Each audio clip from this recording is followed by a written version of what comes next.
आमसुलाची कढी किंवा कोकम कढी उन्हाळा स्पेशल ही रेसिपी आहे। उन्हाळ्यात जेव्हा स्वयंपाकाचा कंटाळा येतो तेव्हा अगदी झटपट हा बेत तुम्ही नक्की बनवू शकता।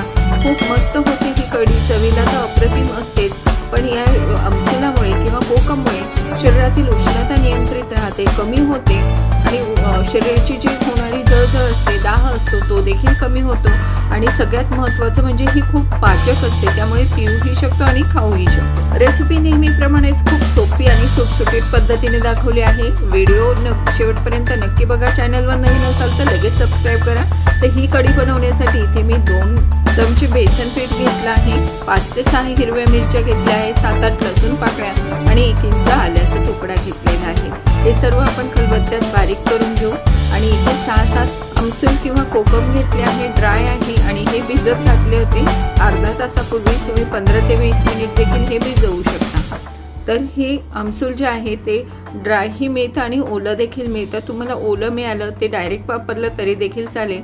आता हे पीठ आहे, यामध्ये मी 1 ग्लासभर पाणी टाकलं आहे आणि याचं आपण बॅटर बनवून घेऊ। कढी बनवण्यासाठी आपलं बॅटर रेडी आहे, गुठळ्या नाही राहिल्या पाहिजे।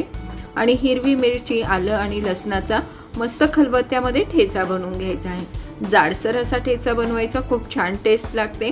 आता कढी बनवण्यासाठी गॅसवर एक कढई ठेवली आहे आणि त्यामध्ये 1 चमचाभर तेल टाकून हिंग, जिरे, मोहरीची खमंग अशी फोडणी करायची आहे।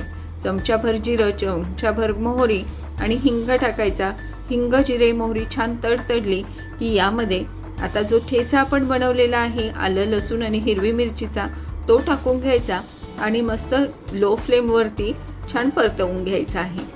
खूप करपवायचं नाही, थोडासा छान परतला गेला, कच्चेपणा याचा गेला की यामध्ये जे कोकम आपण भिजून टाकलेलं होतं ते पाण्यासहित टाकायचं आहे। तत्पूर्वी यामध्ये थोडीशी हळद टाकून घेतली आहे, हळदही तेलामध्ये परतून घ्यायची आणि यामध्ये हे कोकमचं पाणी आहे ते टाकून घ्यायचं आहे। खूप पाचक असतं हे कोकम, त्यामुळे उन्हाळ्यामध्ये याचा आहारात नक्की समावेश करावा। तर आता यामध्ये हे जे बॅटर बनवलेलं होतं आपण पिठाचं, बेसन पिठाचं, ते टाकून घ्यायचं। थोडं घट्ट वाटतं त्यामुळे मी अर्धा ग्लास पाणी आणखीन वाढवलं आहे घट्ट पातळ बघून आणि 1 गुळाचा खडा टाकायचा, म्हणजे आंबट गोड ही कढी खूप छान लागते चवीला। तर आता व्यवस्थित मिक्स करून घ्यायचं, उकळी येऊ द्यायची। मीठ टाकून घेतलं आहे चमचाभर किंवा चवीप्रमाणे इतकं मीठ टाकून घ्यायचं। व्यवस्थित मध्यम आचेवरती ही कढी छान उकळून घ्यायची आहे।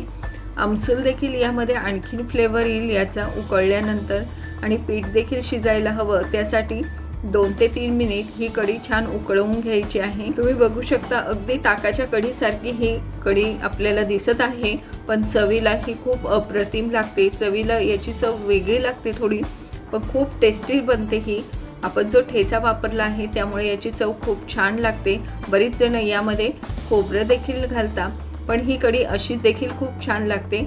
आता सगळ्यात शेवटी उकळली आहे तर वरून थोडीशी फ्रेश कोथिंबीर कट करून टाकली आहे।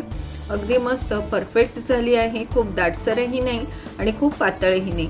ही कढी अशीच पिऊही शकतो कारण खूप पाचक आहे, त्यामुळे प्यायला देखील उन्हाळ्याच्या दिवसात खूप छान लागते। भाकरी बरोबर चुरून खूप छान लागते किंवा भाताबरोबर देखील एन्जॉय करू शकता। उन्हाळ्यात स्वयंपाकाचा कंटाळा आला की मस्त कढी भात बनवायचा, आमसुलाची कढी आणि गरमागरम मस्त चिकट असा इंद्रायणीचा भात, क्या बात आहे। अगदी मस्त बेत होतो, नक्की बनवून बघा।